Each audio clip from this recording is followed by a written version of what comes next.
Então, galera, voltamos aqui para o nosso estudo de ligação, certo? Hoje nós vamos estudar ligações iônicas, certinho?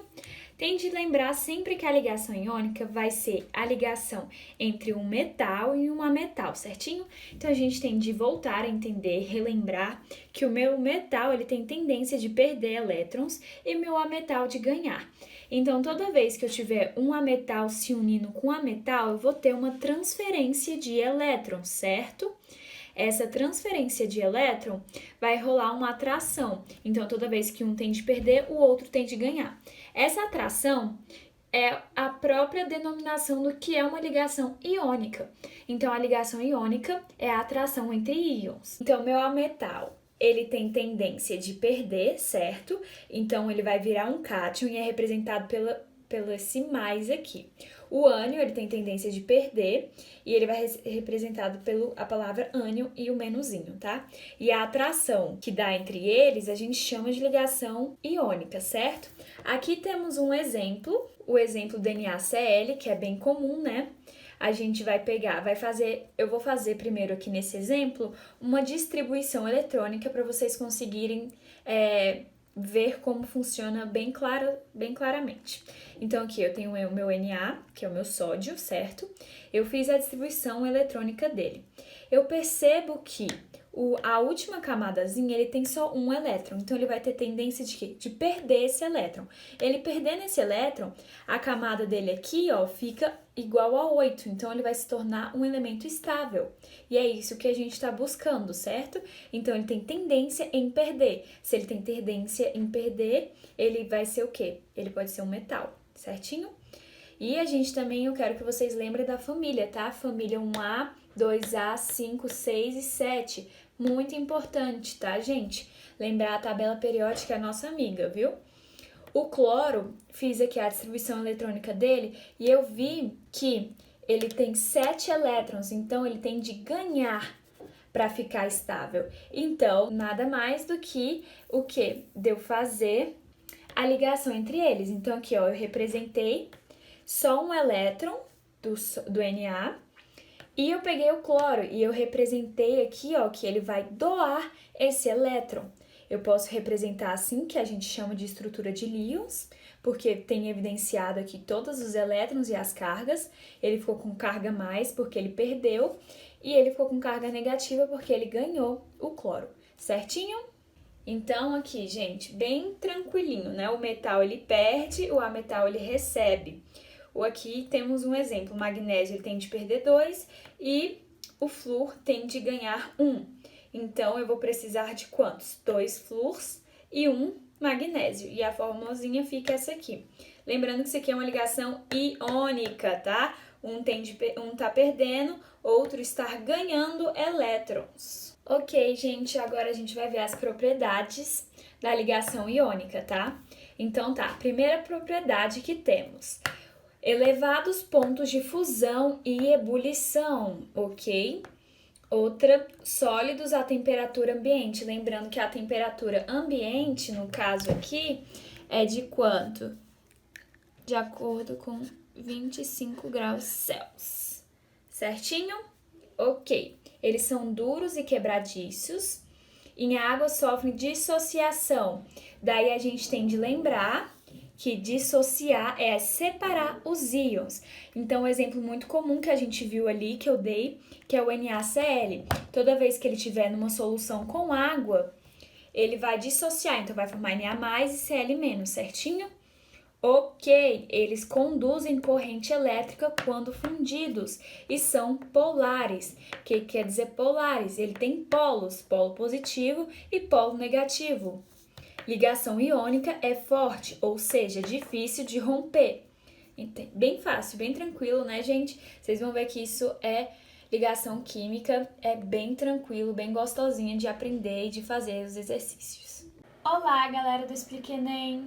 Então, hoje vamos finalizar o nosso estudo de ligações químicas, tá bem? Então, para isso, a gente vai ver um ramo da ligação covalente, no qual a gente pode chamar de ligação dativa ou ligação coordenada, tá? Beleza, a gente tem de entender que a ligação dativa vai ser a união de um átomo estável e outro precisando de um par de elétron, tá? E vai ser basicamente como está evidenciado nesse desenho aqui. Então, eu tenho um átomo estável. Lembra que para ele estar estável, ele tem de seguir a regra do octeto, certinho? Então, ele tem de ter 8 elétrons na camada de valência. Então, ó, 1, 2, 3, 4, 5, 6, 7, 8. 8, então ele se encontra estável. E eu tenho o meu outro átomo, que aqui tem quantos? 1, 2, 3, 4, 5, 6. Ele tem apenas 6. Então, ele vai unir a um átomo estável e esse átomo estável vai emprestar esses elétrons. Mas lembre-se, essa união, essa ligação covalente, esse par de elétrons vai continuar estando no átomo estável quanto no átomo instável, tá? Essa ligação, ela é simultânea, certinho? Beleza!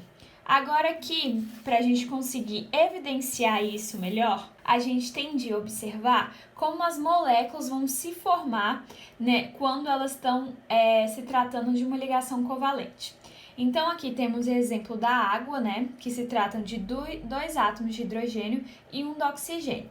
Eu vou pedir para vocês aprenderem de verdade quem são os elementos na tabela periódica da família 1A, da família 2A e da família 5 e 6A. Tá bem? Por quê? Porque vai ficar mais fácil da gente organizar as minhas moléculas e a gente ver os tipos de ligação que estão formando. No caso aqui, novamente, da água, eu sei que o hidrogênio, ele tem um elétron só, né? O hidrogênio, ele é bem conhecido por todos nós. E o oxigênio, ele é da família 6A ou 16A, tá bom? E aí, o que acontece? A gente vai pegar, toda vez que tiver um átomo que tem uma menor quantidade de elétrons, eles vão ficar nas pontas, tá? E aí, a gente pega o átomo central, que vai ser o oxigênio, e vai colocar bem aqui. E aí, a gente vai pôr, olha, 1, 2, 3, 4, 5, 6. E aí, a gente organizamos eles para ter 6 elétrons. E aí, a gente liga os outros átomos que têm poucos elétrons. E aí, toda vez que tiver esse par de elétrons aqui que não estiver participando da ligação, vamos chamá-los de par livre. E esse par aqui que estiver participando da ligação, chamamos de par ligante. Então, a gente sempre vai formar aqui. Aqui, no caso, ele é uma ligação covalente normal. Você percebe que todos vão seguir a regra do octeto. O átomo de oxigênio, ele precisa de quê? De 6 elétrons. E quando ele faz a ligação com esses dois átomos de hidrogênio, ele consegue ter 8 elétrons e ele fica estável de acordo com a regra do octeto. Agora, o hidrogênio, ele precisa de 2, certinho? Aqui tem um outro exemplo, e a gente sempre vai fazer isso, O nitrogênio, ele pertence à família 5A ou 15, e o flúor pertence à família 7A, certinho? Então, como o flúor, ele precisa só de um elétron para se tornar estável, ele vai ficar na extremidade. O nitrogênio fica no centro. Eu vou evidenciar aqui os elétrons dele, ó, 1, 2, 3, 4, 5, 6. Então, toda vez que a gente tiver uma molécula, a gente vai ver de que família o nosso átomo pertence para ver quantos elétrons ele precisa para ficar estável, se tratando de uma ligação covalente, tá bem? Ok, galera do Explica Enem, então para finalizar aqui nosso estudo, vamos observar o que é a ligação metálica. E a gente pode chamar também de nuvem de elétrons ou mar de elétrons, porque sempre vai estar envolvidos pseudos cátions. Por que pseudos? Porque como é a união de dois metais e eles têm tendência de perder, eles têm um caráter eletropositivo, então a união deles vai formar essa nuvem de elétrons. As propriedades são: 1. Ponto de fusão e ebulição bem elevados, tá? São sólidos à temperatura ambiente, são dúcteis e maleáveis, ou seja, eu posso transformar em fios e moldá-los.